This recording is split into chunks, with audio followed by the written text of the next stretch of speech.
uma semana cheia para focar exclusivamente no São Paulo. São Paulo é um time de muita qualidade, de muitos movimentos, que estrategicamente você tem que estar muito atento e muito treinado para entender as dinâmicas de movimentação do São Paulo. Mesmo assim, a equipe se superou, né, conseguiu, mesmo com esse pouco tempo de recuperação, fazer uma partida de igual para igual. Penso que foi um jogo franco, um jogo aberto. As duas equipes atacaram uma a outra. São Paulo acho que finalizou um pouco a mais que a gente, mas em termos de posse de bola foi parecido, chances claras de gol também foi muito parecido. Então, um clássico que o empate acabou ficando feio para o torcedor, porque um jogo tão bonito merecia-se gols, né? Mas como foi um jogo franco, bacana de ver, penso que a equipe lutou e se desempenhou o máximo que podia dar, com tão pouco tempo de recuperação de um jogo para o outro. Tiago, até em cima dessa sua resposta, queria que você falasse um pouco do seu trabalho nesse tempo, né? Você entendendo aí do que é o Corinthians, uma eliminação, já tendo um clássico pela frente, como você se comportou nesses 2 dias que sucederam depois da eliminação? E se você quiser falar um pouco da arbitragem, o que você viu da reclamação, especialmente dos lances mais polêmicos, esse no final também? A gente que trabalha com futebol e chega nesse mais alto nível, quando você chega no Corinthians, no São Paulo, você é um competidor por natureza. A gente já superou muitas adversidades. Quando eu falo a gente, é comissão técnica, jogadores, todas as pessoas que estão nesse nível, do mais alto nível. Você superou muitos obstáculos para chegar aqui. E não é uma eliminação, por mais que seja um momento importante do clube, que vai tirar o nosso foco e a nossa ambição de continuar melhorando. E esse foi o discurso com nossos jogadores. Nós temos jogadores ali que já disputaram Copa do Mundo, já foram campeões mundiais, Libertadores da América, brasileiros, Copa do Brasil, Sul-Americanos. Então, jogadores de muita cancha, né, para sustentar um momento difícil. E a gente sabe que o DNA do Corinthians passa por jogar bem, que é o que a gente busca, mas principalmente por competir, por correr no campo, por se doar ao máximo. Sabe? E a demonstração que o torcedor nos deu após a desclassificação na última quarta-feira, nos aplaudindo pelo quanto os jogadores se esforçaram, mostra que a gente tem que tentar repetir isso todo jogo. Quer vencer o adversário, sim, mas com muita luta, disposição, e foi isso que eu foquei. A gente não poderia mais focar no que passou, temos que focar nesse clássico, mesmo com pouco tempo. Sobre os lances que você falou, polêmicos, sem o VAR é difícil, né, você avaliar com clareza, porque da onde eu estou vendo está muito longe, está muito distante. Sei que tiveram reclamações de pênalti para o São Paulo, para a gente, sabe, um lance no final ali que era para ter sido amarelado, o jogador do São Paulo já tinha amarelo para ser expulso, não foi, sabe? Então, circunstâncias que foram ruins para os dois lados, mas também falei para o árbitro depois no final do jogo que é um jogo muito difícil de apitar, né, porque são muitos jogadores experientes, um jogo onde você tem que estar tomando decisões muito rápidas. Então, como eu já pedi desculpa para a arbitragem brasileira na última coletiva, tá todo mundo isento de qualquer circunstância. Tiago, ainda à sua direita, queria que você, por favor, falasse de 2 jogadores, né? O Johnny Gonzalez, que foi debutante hoje, né, como titular, se você pensa em dar uma sequência para ele na equipe principal, e sobre mais uma, o Lucas Piton, né, que mais uma vez no clássico respondeu, e se já colocou alguma coisa na tua cabeça, se ele merece ou não uma sequência como titular, por favor. O Lucas merece ser titular. Assim como o Sid Clay merece por tudo que ele fez na carreira já. Eu comentei com alguns amigos, até inclusive da imprensa, lá no off, no bate-papo no CT, que o Lucas é um menino que está sendo preparado para ser o lateral esquerdo do Corinthians. E eu tenho bastante experiência com formação, sabe? E tem momentos pontuais que você coloca o jogador para jogar e momentos que você tira ele. Sabe? É um processo de entrada e saída da equipe até que ele possa ser esse jogador firmado. É bom lembrar que o Lucas, até um mês atrás, ele estava para disputar um jogo pela Taça São Paulo e nós mandamos ele vir de volta à pré-temporada porque acreditamos que ele tem esse potencial para vir a ser titular do Corinthians. Então a gente vai trabalhar com ele com calma, sabe? Temos que dar continuidade ao Sid Clay também, porque é um grande jogador, tem uma história bonita no futebol, tem passagens fora do país, está voltando, precisa de ritmo, de adaptação. Eu não posso simplesmente descartar um jogador. Eu tenho que estar todo mundo inteiro. O Sid Clay é importante, como o Lucas está provando que é um grande jogador e tem um futuro brilhante. O Johnny, né, a gente está em dúvida se é Ione ou Johnny, a gente tem falado das duas coisas. Ele tem alguns atributos que chamam muito a atenção. Ele tem muita força física, né, e é um jogador que é de velocidade, é um jogador que recebe bola no pé, que ganha a bola longa na disputa na bola aérea. E eu sempre busco atributos dos jogadores que destaquem muito. E hoje era um jogo onde a gente precisava ter ataque à linha do São Paulo, teríamos que ter um embate físico também contra a linha defensiva do São Paulo, que é uma linha onde tem Juan Fran, Arboleda, Bruno e Reinaldo, que são caras muito físicos, muito fortes, que nós teríamos que sustentar lá em cima muitas vezes. Então a presença dele foi por isso, tanto por sustentar essa bola, por ter velocidade de ataque, e ele, mesmo com pouco tempo de treinamento, sustentou aí praticamente mais que a metade do jogo. Então é um jogador que tem sim a ideia que se continue na equipe principal, vai disputar a posição com os demais, né, e vamos torcer que ele continue nesse processo ascendente que, como ele estreou hoje. Thiago, boa noite. Boa noite. Saindo um pouquinho do que aconteceu no jogo em si, mas também envolve a partida, como é que você analisou, interpretou esses gritos homofóbicos? A partida no início foi interrompida por causa disso e é um assunto, infelizmente, ainda recorrente num ambiente tão machista que ainda é o futebol. Não cabe, né? Não tem mais espaço para nada desse tipo de coisa. Eu estou fazendo aniversário hoje e ainda peguei uma geração que parecia algo comum antigamente se fazer esse tipo de brincadeira, mas como as coisas hoje tomaram uma proporção de muita agressividade, as pessoas estão com a paciência pequena, estão reagindo com violência, não cabe mais esse tipo de coisa, né? Nós estamos num mundo hoje que é globalizado, sabe, que todos temos espaços, todos temos direitos e deveres da mesma maneira. Então eu acho um absurdo, né? E não é porque aconteceu hoje, se acontecesse com a torcida do Corinthians, qualquer outra torcida também não tem cabimento acontecer esse tipo de coisa.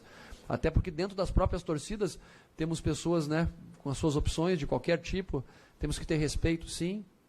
Penso que o árbitro chamou a atenção do fato e parar, né, um jogo tão importante para chamar a atenção desse tipo de fato já é um meio educativo, né, pedagógico, para que possa ter essa repercussão, para que possa ver essa pergunta, para que eu possa explanar e a gente debater sobre esse assunto mais vezes e cada vez mais coibir esse tipo de atitude. Thiago, boa noite. Boa noite. Duas perguntas rápidas. A primeira, o fato do Corinthians ter ficado durante mais de uma década, normalmente jogando no contra-ataque, com raras exceções, futebol reativo, a transição na bola longa, o contra-ataque rápido, e você que é um treinador que procura mais o jogo, gosta de fazer aquela marcação alta, isso é um problema maior para você, essa mudança de filosofia? E a segunda questão é o seguinte, em razão dessa mudança, o time oscilou novamente hoje, terminou muito bem o primeiro tempo e não voltou tão bem para a segunda etapa, pelo menos nos primeiros minutos? É um desafio que a gente possa implementar essa maneira de jogar. Para mim está muito claro, né, que nós temos jogadores com característica para fazer esse tipo de jogo, para sermos agressivos na pressão na bola, para subir marcação, para conseguir jogar dentro do campo do adversário a maior parte do tempo. Temos esses jogadores, mas como você bem mencionou, é uma cultura que está enraizada e a gente precisa de tempo. E o tempo quer dizer número de jogos, para você ir atuando, mudando, repetindo, né? Então isso tem um papel importante que a gente não controla somente de um dia para o outro. Precisa jogar e errar muitas vezes para você, a partir das experiências acumuladas, conseguir evoluir e mudar a cultura.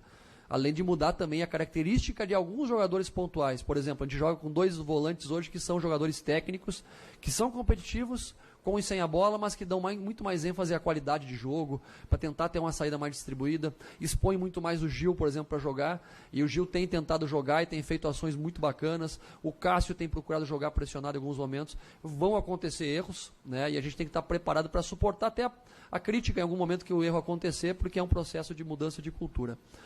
Sobre a questão do retorno do segundo tempo, eu penso que o nosso ritmo físico pesou um pouco, sabe? Porque a gente começou num jogo de trocação com o São Paulo. E era um jogo até pelo nosso desgaste acumulado do jogo anterior, que teríamos que ficar mais com a bola como terminamos o primeiro tempo. Circulando mais a bola, forçando menos a bola, tentando forçar o último passe numa bola mais de segurança no pé, ao invés de uma bola de espaço toda hora.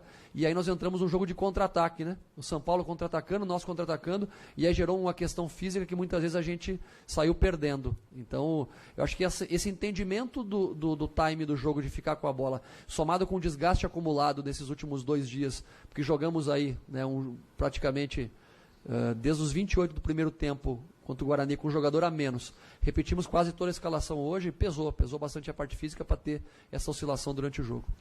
Thiago, aqui, boa noite. Boa noite. Aproveitando até o gancho do colega Quintinho, em relação ao modo do Corinthians jogar, essa mudança de estilo de jogo. No final da temporada passada, o Coelho elogiou bastante a questão tática dos atletas, essa inteligência. Queria que você falasse sobre essa inteligência do seu elenco e como eles vêm absorvendo essa mudança num espaço curto nesse início de temporada. O processo de aprendizagem, ele passa pela repetição, né, e passa pela humildade de quem está recebendo a informação e querer absorver e executar. Os jogadores que a gente tem, os caras são humildes para trabalhar, para ouvir, para tentar fazer. Mas é como você numa reação cotidiana na sua casa, quando você se sente acuado, quando você se sente no momento de pressão, normalmente você acaba recorrendo ao que você mais fez na carreira, o que você mais fez nos últimos anos. Então tem momentos dentro do jogo ainda que os jogadores, quando estão no momento de pressão, quando a cabeça não consegue parar para pensar, que você está no automático, que você acaba recorrendo para ações que não são a que a gente está tentando planejar nesse momento. Mas esse perfil do grupo, que nem o Coelho falou, que é um perfil trabalhador, perfil que quer fazer um jogo diferente, que quer mudar, ele está presente. A gente tem um grupo que é muito focado em tentar evoluir, melhorar, e isso faz toda a diferença para essa melhora, e aí só a sequência dos jogos que vão nos dar esse automatismo que a gente tem buscado. Tiago, boa noite. Boa noite. Eu queria te perguntar sobre o posicionamento do Luan, né? Hoje ele começou aberto pela direita e você tem utilizado geralmente o jogador de velocidade ali naquela posição, né? No segundo tempo, com a entrada do Pedrinho, ele foi para o meio, começou a participar mais do jogo, enfim. Eu queria saber se você pretende utilizar o Luan em várias posições, no meio, aberto pela direita, pela esquerda. Como que ele pode te ajudar? Quais são as dificuldades dele com isso? E outras, se você me permite. Eu sei que você já falou sobre a formação do elenco na semana passada, mas com a saída do Gustavo, eu queria saber se você pretende trazer um outro atacante, enfim, fazer essa reposição. Jogador bom joga em qualquer posição, já dizia os antigos, né? E o Luan é um jogador de muita qualidade, que roda bastante o campo. Ele teve uma função defensiva mais pelo lado, mas ofensivamente ele tinha muito movimento, muita liberdade de sair do espaço que ele estava para ocupar outros espaços de meio campo. E ele é um cara que precisa tocar na bola muitas vezes, né? Porque ele dá qualidade para a equipe. A composição com o Luan, ela passa muito por você criar meios para que no setor que ele está localizado estejam jogadores que deem largura no campo, que usem o limite na largura do campo e também profundidade. Você deve ter percebido hoje que por muitos momentos o Love deu profundidade no lado onde o Luan estava. Até o Bozelli, em alguns momentos, também fez movimentos para lá, né? Porque a gente precisa ter essas compensações. Às vezes o Fagner deu a profundidade, chegou algumas vezes até em condição de finalização ou de cruzamento. Então quem vai estar no setor não é o mais importante. O importante é que a gente tenha sempre jogadores preparados para ter profundidade, ter largura, ter bola no pé, opções para alternar o jogo. E depois a característica individual faz acontecer muito disso. Sobre a saída do Gustavo, nós tínhamos 3 jogadores de referência, que são o Love, o Bozelli e o Gustavo, os 3 diferentes um do outro. A gente enxergava o Gustavo como um jogador com uma característica bem específica, num jogo de cruzamento na área, um jogo de bola aérea, onde ele é especialista. E até com a saída da competição sul-americana, que é um tipo de jogo que tem muito disso, a gente, né, a opção da direção, mas também, né, eu envolvido com isso, optou também por liberá-lo, porque tínhamos a certeza que os jogadores que estão aqui podem dar conta do recado mais próximo da característica de jogo que a gente deseja. Um jogo mais de aproximação, de presença de área, mas com movimento, né? Não daquele jogador tão fixo. Sobre buscar outro aí, eu vou conversar com o Duílio, o presidente, ver se eles abrem o bolso para a gente. Nada. Boa noite. Primeiramente, parabéns pelo seu aniversário hoje. Obrigado, amigo. 2 perguntas também. Qual que é a importância do Camacho e do Cantilho nesse teu estilo de jogo, né? E eu também queria saber se você já tem alguma informação sobre o Pedro Henrique, né, que saiu machucado, ele que vem sendo titular aí da sua equipe. Obrigado. Pô, que bom que você me oportuniza falar desses caras aí, né? Porque o Camacho tem feito grandes atuações, né? E por mais que eu tente não acompanhar muitas das notícias, as coisas chegam, né? O jogador ouve, as pessoas ouvem. São jogadores que foram recebidos com certa aversão o retorno até o Corinthians, né? O Camacho está fazendo uma grande temporada, é um jogador extremamente competitivo e tem uma qualidade de jogo e uma coragem para jogar pressionado que impressiona, né? Então, o Cantillo e o Camacho se complementam, sabe? Tem qualidade de jogo, tem competitividade. Nos momentos de pressão eles aparecem para pedir a bola e não é o meu modelo de jogo, mas o futebol hoje, eu penso que você tem que ter jogadores que tentem ter o prazer de ficar com a bola, mas usar desse prazer para tentar chegar ao gol, o ataque, para serem jogadores verticais, jogadores de que busquem o gol, sabe? São caras que vão ao encontro disso, são caras muito importantes. O Pedro é outro cara que fez uma outra baita partida hoje, né, que estava nessa mesma situação, onde o pessoal um pouco de dúvida, e o Pedro, eu falei, é um baita jogador, pode ser que erre em algum momento, como outros, mas é um cara de ótimo potencial, formado no Corinthians, sabe, que tem feito grandes atuações e sentiu uma fisgada na coxa, falou que saiu mais para prevenir com medo que aumentasse a dor, mas depois o Bruno entrou bem ali, agora a gente tem uma semana toda para recuperar os caras e treinar, e eu espero que ele esteja já à disposição aí na nossa reapresentação. Thiago, aqui à sua direita. Me chamou a atenção que no final do jogo o Corinthians teve 2 faltas próximas da área, uma que o Fagner bateu na barreira e outra que o Luan chutou e quase que o Corinthians faz o gol, o Thiago Volpe fez uma grande defesa. Quer saber por que a falta que era boa para o Luan bater, era mais para o destro tudo, ele deixou para o Fagner, sendo que ele quase fez o gol depois, se é algo pré-definido ou se eles que conversam dentro de campo? Os dois têm liberdade de bater porque os dois treinam. Então os dois treinam de maneira muito parecida, o Luan e o Fagner. A gente tem pedido para o Fagner treinar muitas bolas paradas porque ele bate muito bem na bola, né? E tem um aproveitamento muito bom daquela batida. E aí quem vai bater na hora do jogo, eu dou liberdade para eles escolherem. Pelo momento do jogo, estado físico, nível de confiança, eles têm essa autonomia e eles têm que exercer essa autonomia dentro do campo. Um dos problemas que eu vejo do jogador de futebol hoje em dia, que difere do passado, é que o jogador de futebol hoje precisa de muito roteiro. Você tem que desenhar tudo para ele.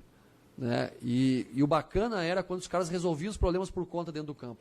Porque com um estádio lotado que nem hoje, o jogador não ouve o treinador muitas vezes. Ele tem que resolver o problema do jogo. Você tem que ter autonomia para, em algum momento, as coisas não estão andando bem, para tomar uma decisão, daqui a pouco tática, e melhorar o time, ou tentar corrigir alguma situação. Então eles têm essa autonomia, têm essa liberdade, porque treinam para isso. Thiago, jogar com 2 centroavantes é uma coisa que você já está em mente e para a sequência da temporada. Eu falo isso porque parece que te obriga às vezes a jogar com 2 linhas, como hoje o próprio o Johnny acabou jogando na segunda linha do lado esquerdo e a gente não viu a característica dele, que é um jogador de profundidade, porque acabou atuando na segunda linha, já que o time está jogando com 2 centroavantes. É o que você tem mesmo para a sequência, é manter os 2 centroavantes ou você pode variar? Posso variar, até porque depois no segundo tempo a gente mudou também, botou o Pedrinho, trouxe o Lua para dentro, né, mudou um pouco a característica para tentar ficar um pouco mais com a bola, chegar mais pelas laterais. É importante a gente criar esse repertório de alternativas. O Johnny é um jogador que pode jogar aberto, como já jogou muitas vezes, e também como segundo atacante por dentro. E quando você fala em 2 centroavantes, eu enxergo o Mauro mais centroavante, né, e o Love mais atacante, com mais movimento, com mais mobilidade.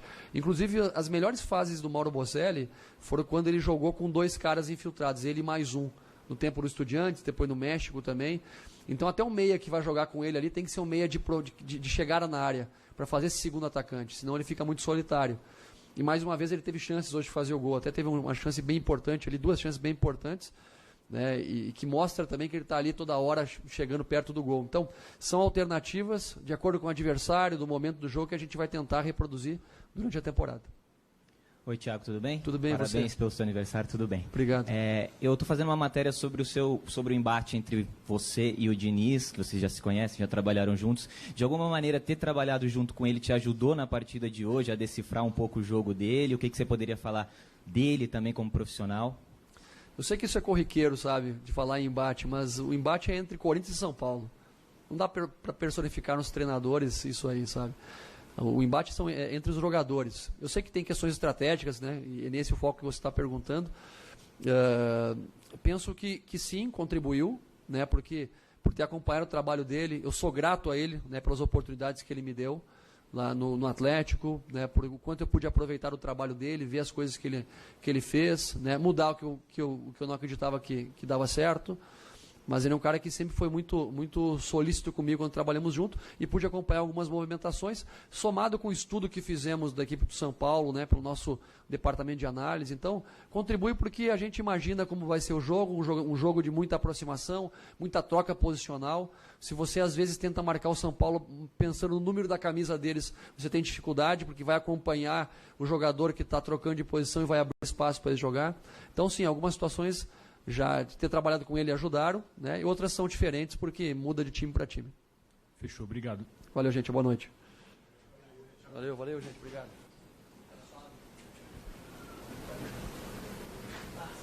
Obrigado.